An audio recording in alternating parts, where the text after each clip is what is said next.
உங்க பேரு? வள்ளி. அப்பா பேரு? நம்பி. அம்மா பேரு? நங்கைமோகினி. செய்யும் தொழில்? காவல். என்ன காவல்? திணை காவல். என்ன திணை? கரந்தனைக்கு செந்தனை. யாருக்கு? கரந்தனை எங்களுக்கு, செந்தனை முருகனுக்கு. அது என்ன ஒண்ணு உங்களுக்கு ஒண்ணு முருகனுக்கு? ஆமாங்க, எல்லாத்தையும் எல்லாரும் கொடுக்க முடியுமா என்ன? இல்லங்க, காவல் யாருக்கா வந்திருக்கீங்க? அது வந்து முருகனுக்காக தான். அப்புறம் என்ன உங்களுக்கு ஒண்ணு முருகனுக்கு ஒண்ணு ரெண்டையும் படைக்க வேண்டியதே இல்ல அவருக்கு மட்டும் படைக்க வேண்டியதானே? அப்படி எல்லாம் படைக்க முடியாதுங்க. என்ன சவுடால்தனமான பேச்சாளர்? ஆமா, கேட்டா இதுதான் காரணம் சொல்லுமா? ஒண்ணும் முருகனுக்காக காவலுக்கு வந்து குளிர்ச்சி தன்மை குறைவாக உள்ளது, அதை நாங்க சாப்பிடுவோம். ஏன்? செந்தனி குளிர்ச்சி தன்மை அதிகமாக உள்ளது, அதுக்கு அவருக்கு அபிஷேகம் செய்து அதையும் நாங்க தான் சாப்பிடுவோம். அவர் சாப்பிட மாட்டார். குளிர்ச்சி தன்மை அதிகமா உள்ளது, அதான் முருகனுக்கு படைக்கிறேன். ஏன்? ஏன்னா நெற்றிக்கண்ணிலிருந்து தோற்றுவிக்கப்பட்டவர், அக்னி பிழம்பாக வந்தவர், அதனாலே அவருக்கு வந்து அபிஷேகம் செய்து அதை நாங்க தான் சாப்பிடுவோம். நீங்க என்ன சொல்ல வர்றீங்கன்னு நான் புரிஞ்சுக்கிட்டது என்னன்னா, நெற்றிக்கண்ணில இருந்து 6 தீப்பொறிகளா வந்தார் முருகன், அக்னி பிழம்பா வந்தார். அக்னினால என்ன? நெருப்பு. நெருப்புக்கு தன்மை என்ன? சூடு.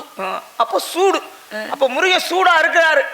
நீங்க கொண்டு குளிர்ச்சியை கொடுத்து சூட்டை தணிக்க போறீங்க. அவர் சூடு பிடிச்சு கிடக்குறாரு, நாங்க போறோம் சூட்டை தணிக்க. என்ன சாமி இல்லங்க, நீங்க தானே சொன்னீங்க அப்படி குளிர்ச்சியானத முருகனுக்கு படைக்கிறோம்னா முருகனுக்கு குளிர்ச்சி தேவைன்னா ஒரு சூடு தானே. இப்ப அம்பாளுடைய ஆலயத்துல பாருங்க, பால் அபிஷேகம், தயிர் அபிஷேகம், இளநீர் அபிஷேகம், நாத்தம்பழ அபிஷேகம், பன்னீர் அபிஷேகம், பஞ்சாமிர்த அபிஷேகம், சந்தன அபிஷேகம், விபூதி அபிஷேகம், இதெல்லாம் நடக்கும்.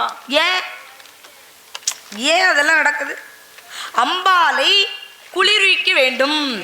அம்பாலை குளிர்வித்தால்தான் நம்ம என்ன பண்ணலாம், சந்தோஷமா இருக்கலாம். அப்படி நீங்க முதல்ல சூடா இருந்தாங்க, உஷ்ணமா இருந்தாங்க அப்படின்னா ஊருக்கே ஆகாத. நீங்க அத முதல்ல சொல்லிருக்கணுங்க, இறைவனுடைய மனதை குளிர்விக்க வந்திருக்கிறேன்னு. திருவிழா என்பதை இறைவனை சந்தோஷப்படுத்துவதற்காக தான்.